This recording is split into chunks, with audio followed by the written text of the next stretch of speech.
예, 논평으로 바로 넘어가겠습니다.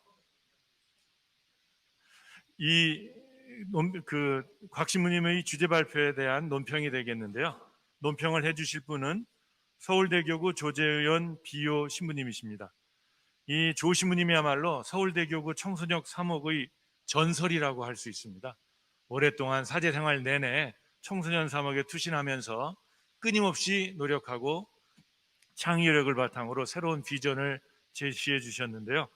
현재 햇살 사목센터 소장이시고 사목신학 박사학위를 갖고 계신 분입니다. 논평의 제목은 한국 천주교회의 복음선포적 교리교육과 청소년 사목이 되겠습니다. 조재현 비호 신부님을 소개합니다.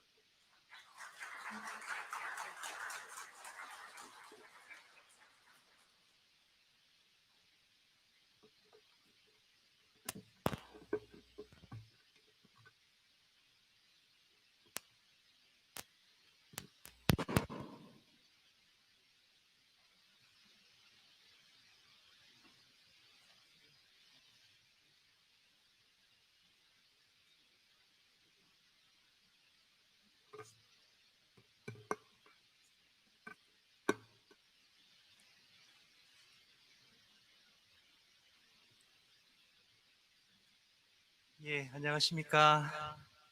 예, 아까는 곽 신부님 팬클럽이 오신 것 같은데.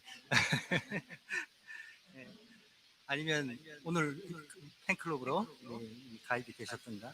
그래서 저는 오늘 곽 신부님의 이 발제문에 대해서 오늘 함께 이제 논평자로서 함께 이 부분에 대한 내용을 좀 나누고자 합니다. 그래서 저는 새 교리교육 지침과 한국 천주교 청소년 교리교육의 방향에 대해서 함께 좀 나누고자 합니다.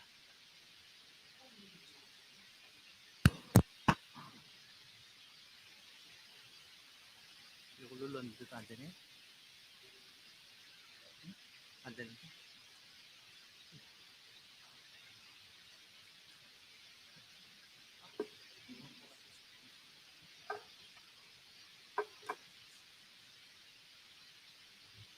준비되는 동안 됐습니까 벌써?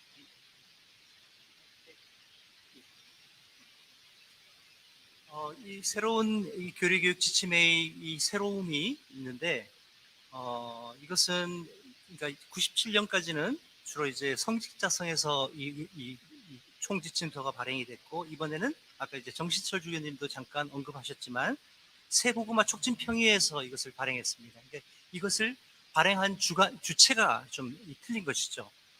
그러니까 이전에는 성직자 중심으로 바라보면서 수직적으로 어떤 교회의 가르침을 내려주는 것으로 인식했던 것인데 반해서 이번에 이 새 지침의 경우에는 하느님 백성, 그러니까 평신도, 수도자, 사제 모든 이 하느님 백성과 공동체 전체의 새로운 복음화를 목적으로 이걸 하는 것이죠. 그래서 거기에 대한 어떤 의미와 내용, 방법, 대상이 전면적으로 이것을 변모시키겠다고 하는 교회의 분명한 의지가 이 안에 담겨 있는 거라고 볼 수 있습니다.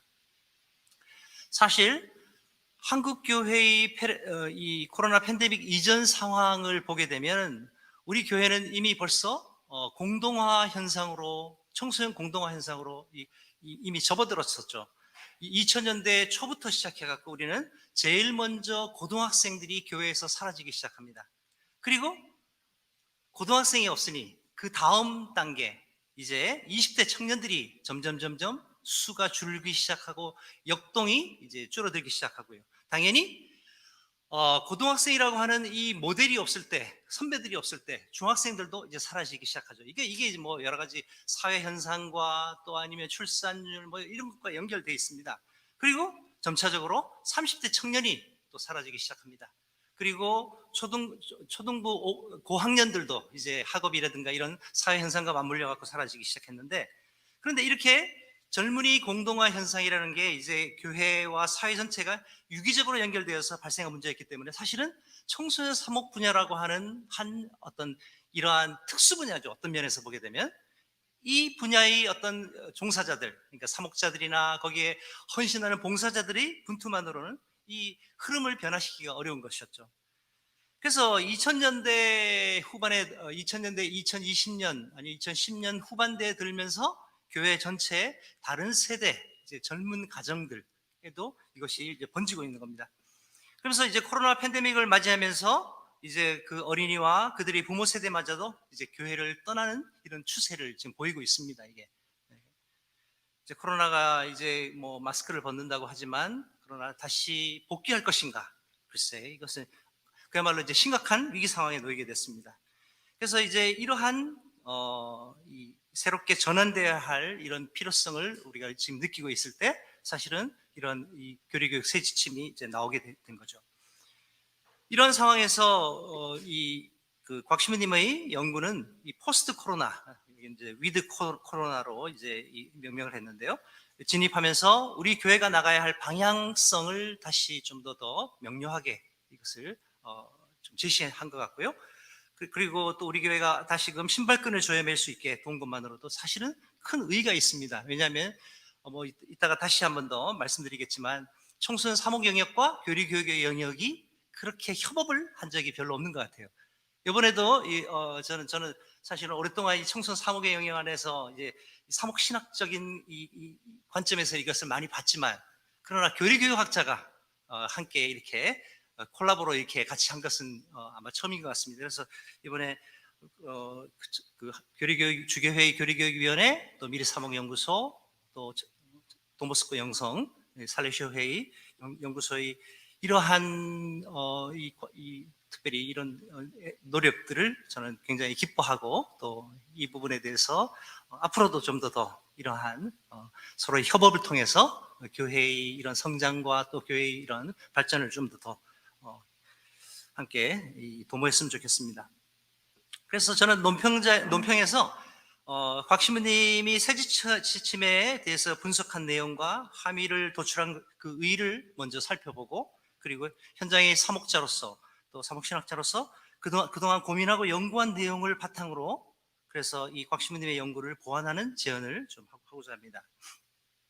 먼저 새 지침에 대한 발제물의 의의를 첫 번째 시무님은 이제 그 세 개의 장으로 이것을 하셨는데 첫 번째 장에서 보면은 복음 선포가 교리 교육의 전 과정에서 일어나는 것이다.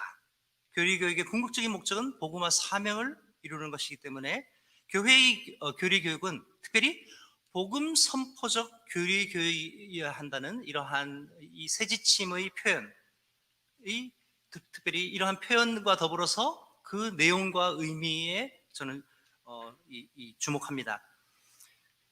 새 지침이 제시한 이 복음 선포적 교리 교육이라는 것은 이제 우리가 이 신앙의 핵심으로 나가고 그리스도와 인격적인 만남을 갖게 하는 것으로 교리 교육 전 과정에서 이게 나는 이러한 과정이라고. 그래서 믿음이 없는 상태에서 아까 시부님이 강조하셨던 대로 첫 선포만으로 끝나는 것이 아니라 교리 교육의 전 과정 또 신앙이 성숙해가는 전 과정 속에서 그야말로 이제 복음화, 그러니까 이제 선교하는 교황님의 표현대로는 선교하는 제자가 되게 하는 이런 과정들을 결국 하나의 어떤 목적으로 둔 것이다라고 보는 것이죠.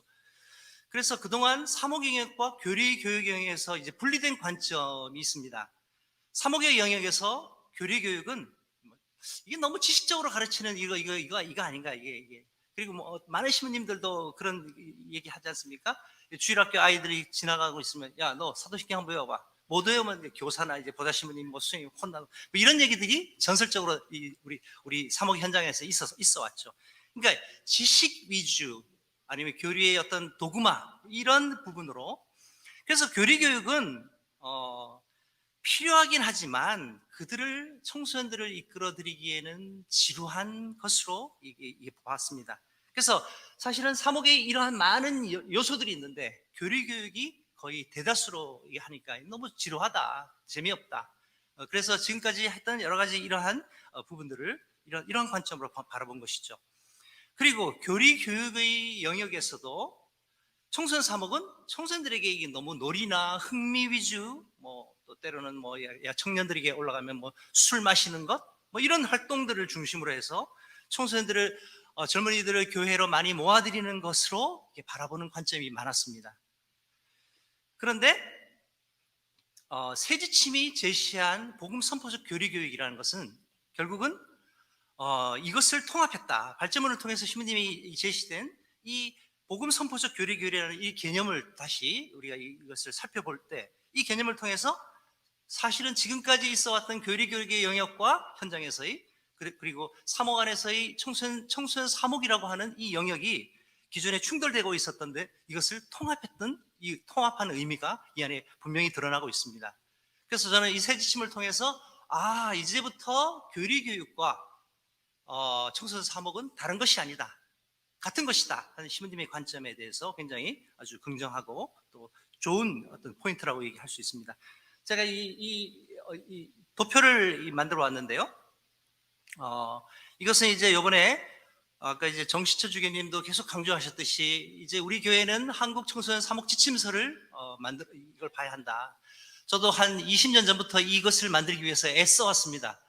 근데 만들고 나니까 애들이 없네요. 이런 불행한 일들이. 왜냐하면 미국 교회가 1976년에 그러니까 A Vision of Youth Ministry라고 하는 첫 번째의 보편교회 안에서의 그 사목 지침서를 만들어 왔죠. 그러면서 그걸 통해서 전체 교회가 어디로 가야 할 것인가, 특별히 사목의 장안에서 하는 이런 전체적인 프레임을 우리가 이제 보고 우리 교회도 이런 활동과 이러한 앞으로 나가는데 멈추지 말고 거기에 너무 힘을 쓰지 말고 이것을 잘 정리하면서 어디로 가야 할 것인가, 결국 복음화의 비전이다 하는 이런 관점에서 청소년 사목의 어떤 여러 가지 어떤 목적에 대해서 이제 청소년 사목 지침서는 복음화의 비전, 여러 가지 이제 그리스도와의 인격적인 만남을 통해서 전인적 성장과 영적 성장이라고 하는 이런 목적을 가야 한다.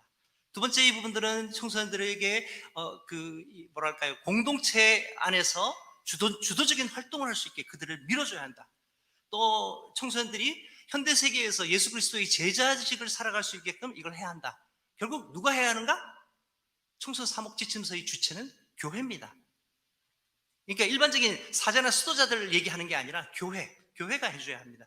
교회가 그들에게 먼저 뭘 해줘야 하는가? 장을 만들어줘야 되고 그들에게 해줘야 할 for youth라고 하는 청소년들을 위해서 해줘야 할 내용이 있는 겁니다. 이것이 이루어졌을 때 비로소 청소년들이 by youth 해갖고 청소년들에 의해서 이루어지죠. 그래서 교회가 먼저 이러한 환경을 만들어줘야 한다. 그런데 이제까지는 말씀드렸던 대로 우리가 디아코니아, 코이노니아, 마르티리아, 그 다음에 리투르기아라고 하는 교회의 이 기능들, 4가지 기능 가운데 교회 공동체 안에서 교리교육이라고 하는 것은 이 모든 것들을 다 제하고 여기에 있는 교리교육이 거의 대다수의 포션을 차지한 것이죠. 그런데 청소년 사목 지침서는 그것만이 아니라 교리교육도 한 구성 요소에 들어가고 많은 부분 안에서, 그러나 아까 말씀드렸던 대로 이 복음 선포적 교리교육이라고 하는 이 프란시스 교황님의 이 새 지침을 통해서 이것은 이제 전체 안에서 중요하지만 그러나 함께 동시에 모든 것들이 유기적으로 일어나는 이런 과정 속에서 있어야 한다 하는 것을 이제 이야기하고 있는 것이죠. 그래서 이 통합이 이루어졌다. 그래서 이제부터 교리교육이나 청소년 사목을 다른 색채로 볼 것이 아니라 같이 함께 보면서 그 안에서 아까 주님이 언급하셨던 첫 선포부터 시작해갖고 생애의 주기 가운데서 또 교리교육의 전 과정 가운데서 선교하는 제자로서 이것을 제시해야겠다 하는 그러한 이야기를 주님이 하셨습니다. 매우 의의가 있는 것이죠. 두 번째는 새 지침이 신부님은 보편교회의 교리교육 문헌들 가운데 처음으로 복음의 아름다움을 교리교육의 원천으로 강조했음을 주목하면서 거기서 발타사르부터 시작해갖고 베네딕토, 그 다음에 프란시스 교황님의 여러 가지 이러한 어떤 이 문헌들과 이 언급들을 얘기하고 있습니다. 그래서 예수 그리스도와 복음의 아름다움이 청소년 교리교육의 핵심 내용이자 가장 적합한 교리교육의 방법이라고 제시하고 있습니다. 프란시스 교황님도 특별히 우리가 여기에서 이제 교리교육을 기존의 교리교육은 사실은 2000년부터 캐리그마라고 하는 이러한 복음 선포의 이 내용 가운데서부터 시작해 갖고 왔죠. 그러니까 성인들을 중심으로 해왔습니다. 그러면서 우리가 이제 산업혁명 이후에 청소년에게 포커스를 둔 유스 미니스트리가 이제 서서히 우리가 태동하기 시작하는 이 과정을 거치게 되죠. 그러니까 청소년에게 이 교리교육을 적용시킨 것은 사실은 그렇게 오랜 시간이 우리 교회에는 오랜 역사가 있는 게 아닙니다. 그래서 사실은 청소년 사목 영역이라고 하는 것은 매우 낯설고 아직까지도 뭐 저같이 이제 오랫동안 교구 신부로서 그 청소년 사목을 한다고 했을 때 매우 진귀하게 보는 존재라고 이렇게 모든 판단하는 것은 아직까지 이것은 낯선 어떤 영역이기 때문입니다. 사실은. 그래서 그렇지만 이 교리교육의 영역 안에서 이 프란치스코 교황님도 청소년 세대는 어떤 과정을 가야 되는가? 사랑의 문법으로 다가가야 하는 세대라고 이제 언급하고 계십니다. 실상 이제 이 종교학자들도 얘기하기를 청소년 시기는 머리의 종교, 지식이나 이러한 많은 어떤 논리의 이 부분으로 가는 이런 신앙이 아니라 바로 가슴의 종교, 가슴을 뜨겁게 하는 가슴의 종교가 청소년들에게 매우 영향력을 준다 하고 얘기했어요. 그래서 청소년의 마음을 뜨겁게 하는 순간은 언젠가 그들이 그리스도의 아름다움에 매료되었을 때, 또 그리스도의 아름다움을 간직한 사람들이 모여있는 그 공동체에 자기가 포함되어 있는 그 정체성을 갖게 될 때, 그리고 복음이 자기에 있어서 정말 이 기쁜 소식이라고 하는 이런 것을 느끼고 체험할 때, 이것은 제 3억의 여정 속에서 저도 이것에 대해서 확신하는 것이죠. 이러한 체험과 느낌은 청소년들을 예수 그리스도를 향해 움직이도록 이끄는 매우 중요한 동기를. 그래서 박신부님이 여기 이 아름다움에 대해서 굉장히 주목한 것은 굉장히 저도 아주 신선합니다. 물론 이제 이 발다사르와 같은 어떤 신학자들이 얘기하기 전에 1800년대 그 안토니오 슈브리에 신부님, 복자 안토니오 슈브리에 신부님, 복음이 예수 그리스도가 얼마나 아름다우신가에 대해서 끊임없는 경탄을 하면서 복음에 초점을 두면서 복음 연구를 하셨죠. 그러니까 이 발타사르도 아마도 그 역사의 그 과정 가운데서 함께 아마도 이것을 공유했으리라고 봅니다. 그러니까 이제 우리가 계명과 교리, 성경과 전례력에 의한 지식에 치중하는 경우가 대부분인 지금의 어떤 교리교육 현장을 우리가 돌아보게 하고, 그러면서 교리교육의 최우선적인 과제가 뭐냐?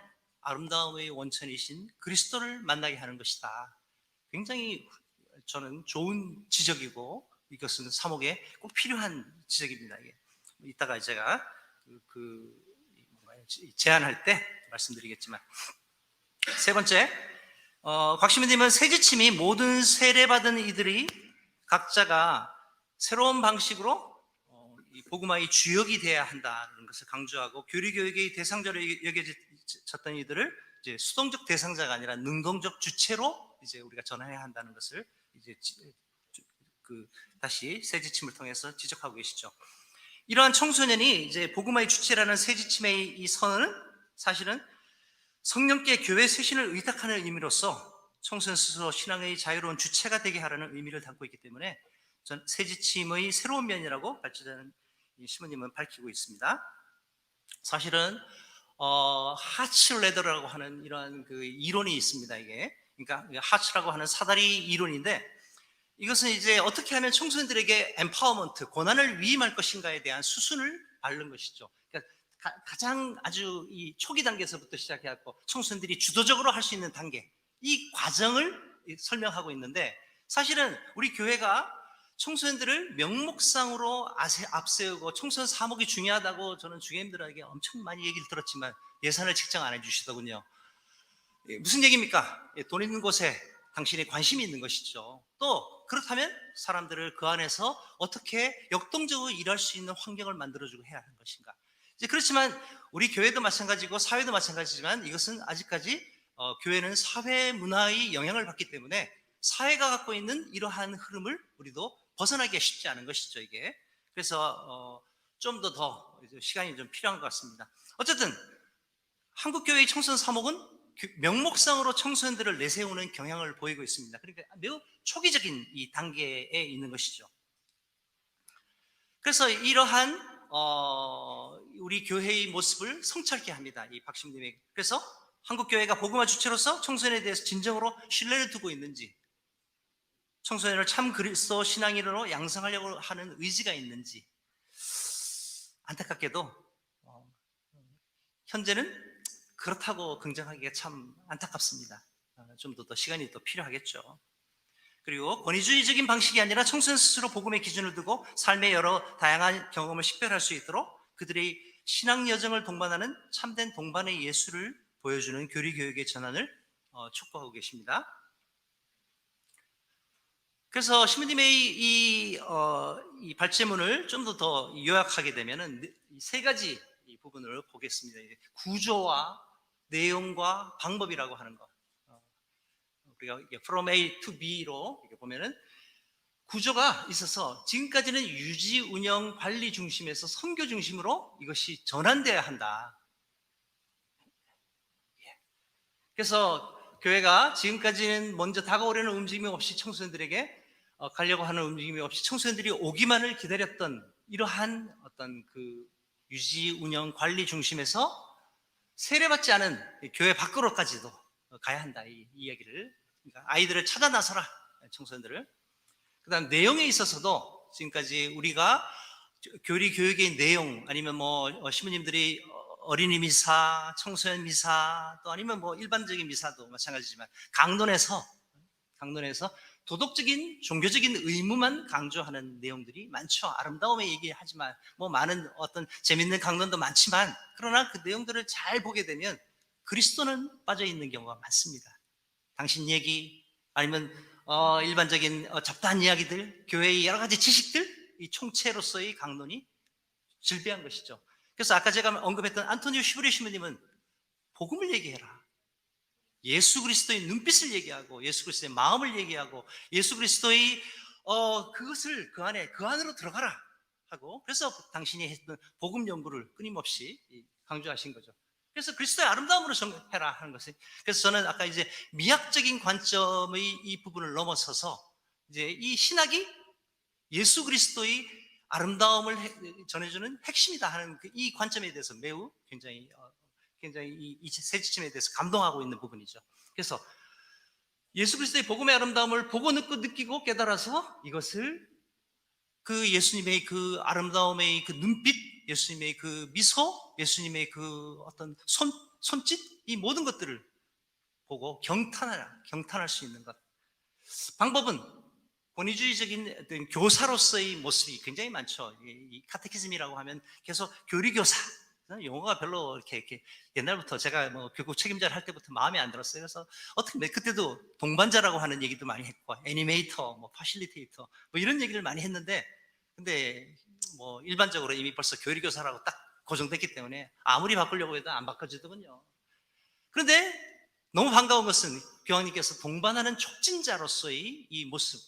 그래서 이러한 청소년들에게 아까 말씀드린 강요가 아니라 권유하는 방식, 그들을 함께 길을 걸어가 주는 것. 아까 이제 살라 신부님도 그 엠마우스의 이야기를 통해서 동반이 예수님이 그 두 제자를 어떻게 동반하셨는가에 대한 이 아름다운 그 이야기를 우리에게 들려주시지 않습니까? 그래서 이러한 한국 교회가 이루어져야 할 구조와 내용과 방법에서 매우 중요한 선교 중심, 그리스도의 아름다움을 강조하는 그리고 그 강조하고 그리스도의 아름다움에 경탄하는 사람으로서의 어떤 사목자 아니면 뭐 교리교사, 촉진자, 동반자 이런 모습들 필요하다고 보시는 거죠.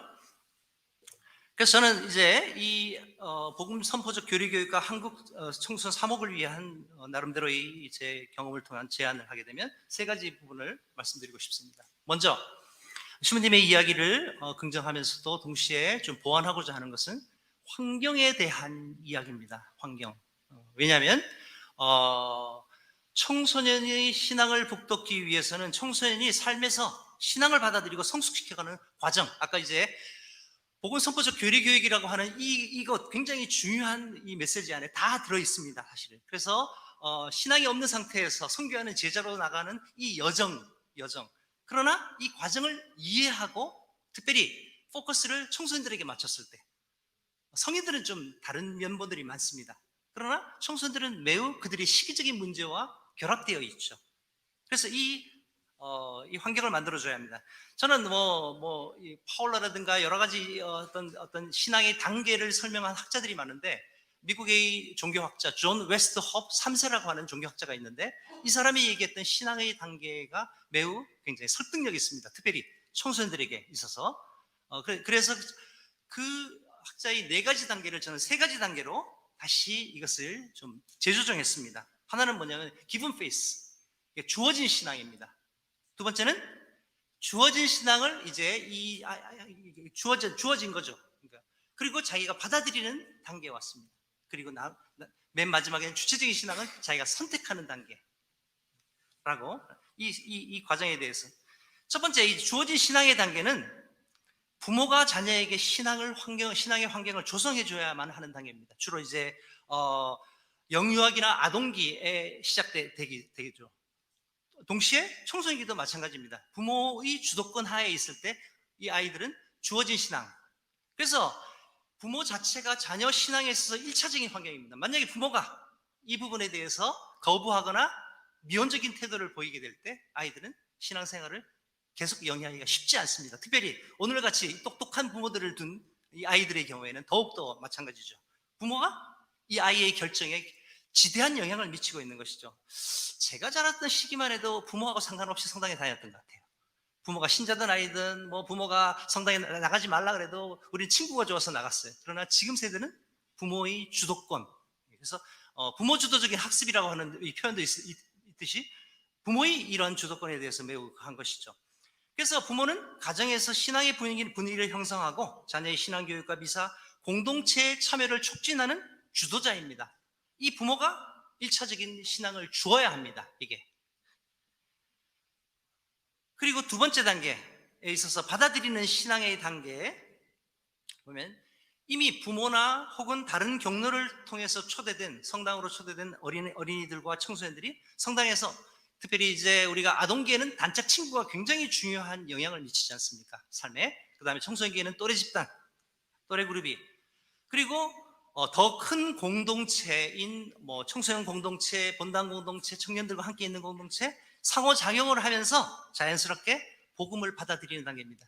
사실은 친구를 따라서 성당에 왔어도 받아들이는 신앙의 단계가 있을 수 있는 것이죠.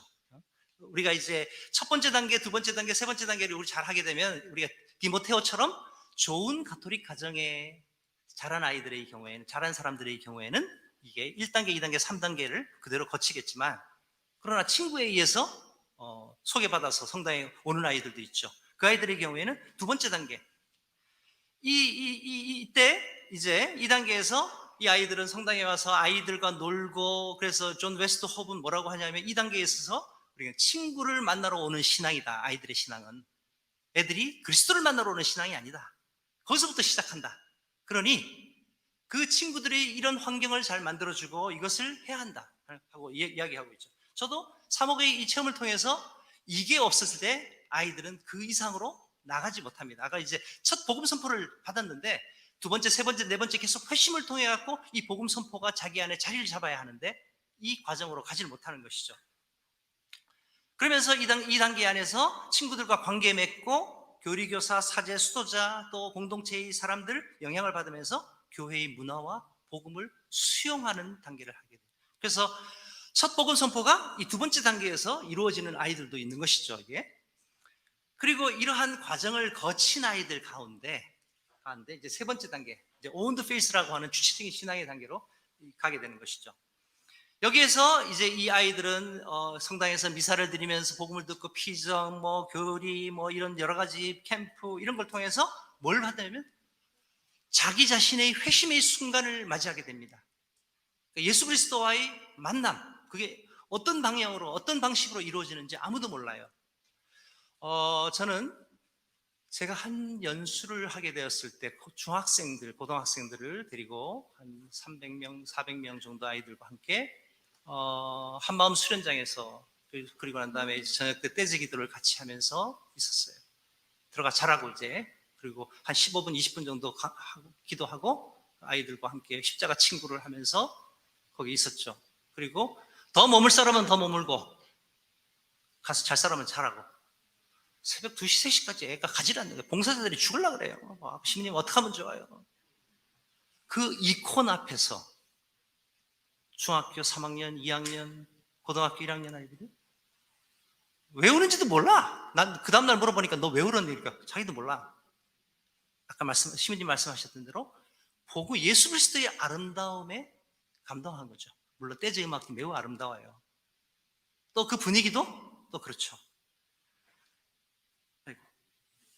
아이고. 예.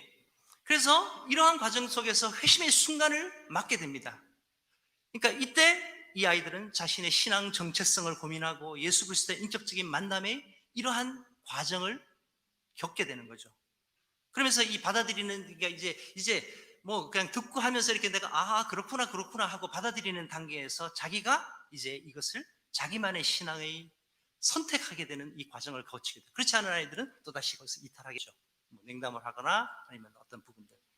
이런 이 신앙이 이제 계속적으로 이게 단단해지는 신앙으로, 여기에서 이 신앙을 굳건하게 하기 위해서는 결정적인 순간에 성찰과 조언을 더해주면서 동반해 줄 수 있는 인생과 신앙 여정의 선배들, 교황님은 동반의 촉진자라고 얘기하는데, 이러한 사람들이 절대적으로 필요한 환경인 것이죠. 그래서 다시 한 번 더 이걸 요약하면요, 이 신앙의 단계는 인생의 이 과정 가운데서, 이게 물론 이제 청소년에 포커스를 둔 겁니다. 성인들도 비슷한 과정을 거치지만 청소년들은 더욱더 이 단계에 몰입되어 있는 거죠. 주어진 신앙의 단계를 부모해야 되고, 그때 가정과 부모가 가장 중요한 단계이고, 청소년 시기에 특별히 단짝 친구와 또래 집단과 이들의 공동체라고 하는 것, 그리고 주체적인 신앙을 갖기 위해서는 이러한 신앙 여정의 선배인 동반자가 주된 환경으로, 그러니까 이런 환경을 세팅하지 않고서 아이들의 사목을 그냥 마구잡이로 하거나, 아니면 우리가 놀이 중심으로 하거나, 아니면 어떤 교회의 프로그램 중심으로 하거나, 이것은 실패할 수밖에 없는 그런 세팅인 것이죠. 5분 남았습니까? 빨리 가겠습니다. 네. 자, 그러므로 이 하나의 신앙이 성숙하는 과정을 고려해서 신앙교육 환경을 만들어줘야 됩니다. 그리고 말씀드린 대로 이런 환경이 필요합니다. 두 번째, 가정과 교회는 서로 협력해야 된다. 그러니까 이제 이 부모 양성에 대한 이 사목적 지침까지도 특별히 여기 이 세 지침은 얘기하고 있죠. 한국 교회의 이 팬데믹 이전과 이후 상황을 보게 되면요, 교회와 부모의 신앙에 대한 인식은, 신앙교육은 교회가 주도적으로 해야 할 일이다. 그래서 교회는 부모에게 뭐라고 강조했냐면, 자녀를 주일학교에 보내는 것만으로 당신은 신앙의 의무를 다한 것이다 라고 강조를 했습니다. 이게. 그러니까 부모가 1차적인 교리교사 뭐 이런 얘기들을 하지 않았어요. 이게. 그런데 팬데믹이 터졌습니다. 2년 동안 우리는 방송 미사를 주로 했습니다. 아이들은 만나지도 못해요. 친구들도 만나지도 않고 성당은 문을 닫았습니다. 이런 과정을 통해서 부모들은 이 아이들의 신앙을 지속하기 어려운 상황에 봉착했습니다. 교회도 이들의 이 가정과 이 부모들의 이러한 고민들을 적극적으로 도와줄 수 있는 형편도 못 됐고요, 제가 보기에는 그런 여력이 없었던 교회도 당황해갖고. 그래서 다음 세대의 신앙교육에 대해 한국교회가 명확한 방향성 없이 사목해온 우리 한계를 명확하게 드러낸 것이죠. 이게. 근데 교회는 뭐라고 했느냐? 청소년 교육을 위한 교회의 두 가지 책무가 있습니다. 보면은 먼저 교회가 가정이 신앙 선포이며 그 자체로 가정이 굉장히 중요하고 부모가 자녀의 신앙교육의 첫 스승이다 하는 이러한 이야기들을 우리는 별로 하질 않았어요. 그래서 첫째가는 부모는 자녀의 첫째가는 가장 중요한 교육자다, 이런 이 교회의 문헌들을 가르침을 우리는 하지 않았습니다. 또 부모는 자녀에게 신앙교육에 할 이것을 인식하고 부모 자신도 이걸 인식하지 못했습니다. 그런데 이제 이것을 인식하고 자녀 신앙교육의 능동적인 주체가 부모가 돼야 되고요, 그 다음에 세 지침은 가정이 한 사람의 인생 여정에 대해서 중요하다고 보면서 부모들에 대한 양성에 대해서 사목지침까지 구체적으로 하고 있는 겁니다. 부모들을 어떻게 키워야 하는가, 양성해야 되는가, 그래서 부모들이 어떻게 자녀들의 신앙교육을 이것을 도와줘야 하는가, 이거에 대한 자세하게 얘기하죠. 먼저 이걸 보게 되면요, 저는 부모를 사목의 장에 참여시켜야 합니다. 실제로 본당 활동 안에서, 본당 사목 안에서 보면은 부모가 주일학교에 개입하려고 하거나 관여하려고 하거나 아니면 어떤 충고를 하려고 할 때 교리교사들이나 보좌신문이나 수녀님들이 아주 질색을 합니다. 왜죠? 이건 당신들의 영역이거든. 그 영역을 침범한다고 생각해요. 이 개념은 뭐예요? 아까 말씀드렸던 대로 교회가 주도적으로 이걸 해야 된다. 가정은 지켜보고 애들만 잘 보내라 하는 이러한 생각이 명료했습니다. 그런데 이제 이것을 바꿔야 한다, 이게. 그래서 부모들은 신앙교육이 부모가 하게 될 때 부모들이 갖고 있는 두려움과 염려를 잘 헤아리면서 부모들이 먼저 여기에 대해 자신감을 갖게 도와줘야 한다. 이게 이 양성의 핵심. 저도 이제 어머니 아버지 학교라고 하는 이제 평역과 이제 콜라보 해갖고 그 줌으로 하는 교육을 하고 있었습니다. 거기서 이제 부모들이 하는 얘기입니다. 자녀 신앙교육에 대한 부모들이 고민들이에요. 그 핵심들은 뭐냐면 내가 예수님하고 친하지 않은데 뭐 딴 거 많아요. 예? 거기에 어떻게 아이에게 예수님을 알려주는가? 그걸 나 자신 없어 한다. 그 다음에 내가 이렇게 자신이 없는데 애가 신앙에 대해 성당 안 가려고 할 때 내가 그거를 요구하거나 설득할 만한 내가 그게 없다. 무슨 얘기입니까? 이 헤라림을 우리는 풀어줘야 합니다. 이것을. 세 번째는 교회가 강론이나 부모 교육을 통해서 부모의 역할과 가정의 역할, 이 1차적이고 핵심적이고 그들이 첫 번째 교리교사이고 교육자다 하는 이 얘기를 강조해야 한다고 신앙 교육 방법을 제시해 줘야 한다고 얘기하고 있습니다. 저는 이제 아마 여러분들이 맨 뒤에 그 QR 코드가 있습니다. 이 키로라고 하는 이 운동을 한번 살펴보시길 바랍니다. 교회만 하는 게 아니라 부모가 스스로 십시일반으로 자기 자신이 주체가 되어서 자기 아이들을 키워내라. 한 30가정이 모여갖고 하고 있습니다. 이것을. 그래서 이것을 어떤 교구 아니면 어떤 본당들, 어떤 공동체가 하고자 할 때 우리는 다 나눌 수 있는 준비를 하고 있습니다. 그래서 코로나 때 2년 동안 이 키로는 계속됐습니다. 왜죠? 부모가 주도하니까 애들도 다 따라와요. 줌으로 꼼짝없어요, 다. 그리고 와갖고 하고 이제 다시 이제 기지개를 피면서 이제 서로 아이들도 그동안 못 만났던 애들. 근데 애들이 2년 동안 엄청 커버렸어요. 뭐 이런 시간이 없다니까 이거 패스해버릴까요? 예, 영상이 있는데 아쉽지만 뭐 여러분들이 그리고 부모의 태도도 바꿔야 한다. 첫 번째는 이런 부모가 이런 노력을 해야 한다. 그래서 부모의 태도를 바꾸기 위한 부모가 이런 자신감을 갖고 자기의 두려움을 극복할 수 있는 이러한 어떤 리소스가 없을까? 그래서 한국평역과 햇살 사목센터가 같이 함께 공동으로 이걸 하고 있는 어머니 아버지 학교를 포커스가 자녀 신앙 이어가기. 자녀 신앙을 어떻게 우리가 부모가 전달해 줄까에 대한 내용들입니다. 이것도 QR코드로 그 안에 다 있습니다. 그래서 그리고 부모가 이번에 코로나로 인해서 미사를 같이 못 드려요. 어떻게 할 것인가? 가정 안에서 일상 안에서 가톨릭 뭔가를 자녀들과 함께 하려고 하는데 이 소스가 없어요. 어떻게 해야 될지는 몰라. 그래서 여기에 있는 자녀 신앙을 이어주는 환경 만들기로 여기에 제가 한 100여 가지의 프로그램들, 그러니까 여기 보시면 평범한 일상 안에서 어떻게 하는가, 문턱의식과 아침의식이 있고요. 그 다음에 뭐 전례력에 따라서 사순과 부활식이 한 100여 가지의 이걸 만들어 QR코드로 다 넣었습니다. 가셔갖고 가정과 본당과 교구에서 잘 쓰시면 되겠습니다. 저도 교회에서 얻은 겁니다. 그리고 난 다음에 제가 이것을 손질을 해갖고 우리 교회에 맞게 손질을 한 것이죠. 우리가 저희 센터에서. 그 다음에 부모들이 교회에 앞서서 교회의 문을 좀 두드리게 해라. 부모들도 교회가 공동체가 주일학교가 아니면 사목이 신부님이 수혜님이 아니면 교리교사가 아이와 아이들의 공동체가 문제가 있었을 때 뭔가 거의 주저하지 말고 이제 지원과 협력을 요청하는 용기를 가져야 한다. 교회 책임자들 찾아가서 대화를 나누고 문을 두드려라. 왜 국가에서 사회에서 이런 문제가 생겼을 때 민원을 넣고 막 하면서 왜 교회는 안 하느냐? 왜 안 하는가? 주인이 아니었기 때문이죠. 그러나 새 지침은 이러한 부분들을 하고 있는 거예요. 그래서 이게 바로 복음 선포적 교리 교육의 어떤 하나의 어떤 모습일 거다 하는 이런 얘기입니다. 세 번째가 이제 이게 청소 사목 지침서를 발간한 그 과정 가운데서 저는 예수 그리스도의 인격적인 만남을 이룰 수 있도록 복음 자체를 맛들여야 한다. 그러니까 지금까지 청소 사목의 포커스가 어디에 있었는가? 놀이나 프로그램 중심이다. 많은 수혜님과 시민님들 뭐 아니면 활동가들이 와서 저한테 하는 얘기가 시민님 뭐 프로그램 좀 없습니까? 프로그램 100개를 줘보십시오. 적용 못합니다. 왜죠? 거기에 대한 비전과 그 포커스를 명확하게 이것을 이해하지 못하기 때문이죠. 그런데 거기에서 이번 새 지침에서도 마찬가지로 복음 자체를 예수 그리스도의 인격적인 만남은 복음 자체를 맛들이는 것이 우리 교회는 없어요.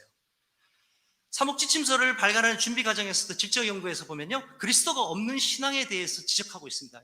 여기 약 한 2,500명의 사제, 수도자, 평신도, 청소년들, 교리교사, 부모들을 이거 리서치한 겁니다. 이제 거기에 이제 질적 연구와 양적 연구를 했는데요. 거기서 이제 청소년들이 재미나 흥미에 이끌려 교회에 모여들도록 하는데 시선을 두었던 결과다. 이게 결국 신앙의 맛을 잃게 하고 순전히 주관적인 믿음, 영주주의에 빠지게 하는 그런 것을 지적하고 있는 겁니다. 이와 같은 현실을 개선하기 위해서 새 지침의 방향을 따르기 위해서 청소년들이 복음 자체를 만나게 하는 이러한 교리 교육에 우선을 둬요. 그러니까 아이들이 모인다. 복음 나눔이 있어야죠. 복음을 봐야지. 그게 없어요. 교리 교육을 하거나 하긴 성인들도 비슷하죠. 예? 성가대, 성가에서만 하지 복음을 하는 거 공동체의 기본 요소의 이 부분을 갖고 있지 못한 것도 동일한 겁니다. 그래서 미루지 않고 이렇게 애쓰는 게 중요하고요. 복음 자체를 맛들일 수 있는 여러 가지 도구를 제공해야 됩니다. 우리 교회가 성인들을 위해서 지금까지 100주간, 40주간, 여러 가지 이런 많은 프로그램들이 있어 왔죠. 청년들도 청년 성서 공부, 복음 자체를 맛들이는 것. 청소년들에게는 그것이 없어 왔습니다. 물론 저도 육회 성경이라든가 우리가 얼마 전, 한 몇 년 전에 예비 신학생들을 위해서 서울교구와 저희 사목센터가 같이 발간한 예역이 있습니다라고 하는 이 복음 자체를 볼 수 있게끔 하고 복음에서 바라볼 수 있게 하고 그 다음에 제가 20년 전쯤에 25년 전쯤부터 지금까지도 계속 발간되고 있는 이 주님 맛들이기 매일 복음을 묵상하게끔 아이들을 초대해 갖고 하는 것 이것은 매우 중요한 복음 자체 그래야 예수 그리스도를 만나게 할 수 있는 것이죠. 그리고 세 번째로는 청소년 세계와 하느님 세계를 연결할 수 있는 이런 어른 동반자를 발견하고 양성해야 합니다. 우리는 청소년 사목은 젊은 애들이 있어야 한다 그래서 하면서 청년들로만 구성되어 왔습니다. 물론 이것도 도움이 돼요. 왜요? 그 청년들이 성장하면서 또 성인이 되기 때문에 가르치면서 배운다. 좋은 이야기입니다. 굉장히. 그렇지만 청소년 사목의 영역 안에서는 아까 살레 신부님이 그 카누에 대한 얘기를 했지 않습니까? 배를 젓는 열심히 젓는 젊은이가 있어야 되지만 그것을 바라보면서 추측하는 지혜로운 노인, 별을 볼 줄 아는 그러니까 성인들이 필요한데 성인들이 자신 없어 해요. 어느 분에게 아이들과 함께 있어요. 전 애들 잘 모르고 다 두려워하죠.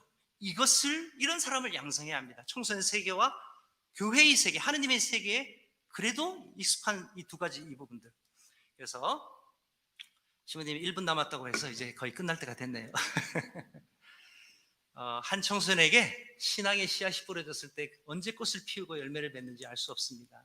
그건 하느님만이 아십니다. 그래서 교회와 우리가 가정이 해야 할 것은 지금 이 순간 꽃이 피고 열매가 맺어지지 않는다 하더라도 언젠가 하느님께서 그들에게 맺어주실 그 열매를 위해서 아름다우신 예수 그리스도를 경탄하고 감동하고 감탄할 수 있는 그 체험을 선포하는 선교하는 제자로 나가도록 계속 우리는 초대할 뿐입니다.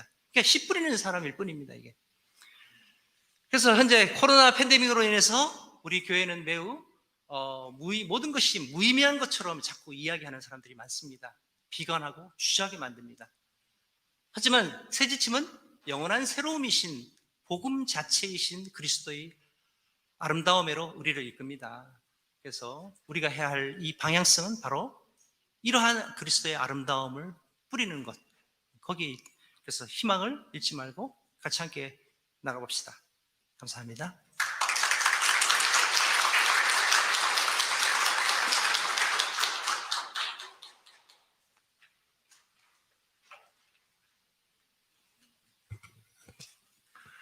예, 30여 년 사제 생활을 청소년 사목에만 헌신하신 매우 진귀한 교구사제의 열정적인 강의를 들었습니다. 신부님의 그 오랜 경험과 또 연구 많이 나누고 싶은 그런 열망을 볼 수 있어 참 좋았습니다. 또 평생 그 청소년 사목 분야에 헌신하신 만큼 아주 뚜렷하고 구체적인 그런 제안을 교회에 해주시는 것이 참 좋았습니다. 청소년 사목 안에서의 교리 교육에 대한 자리매김 이런 것들 큰 시사점을 가졌습니다. 이 정도로 하고요. 한 10분간 휴식을 갖겠습니다. 저 나가서 뒤에 보면 강당이 있는데요. 거기에 간단한 음료와 그 심심풀이를 하실 수 있는 것이 있습니다. 10분간 휴식하고 50분에 다시 모이겠습니다.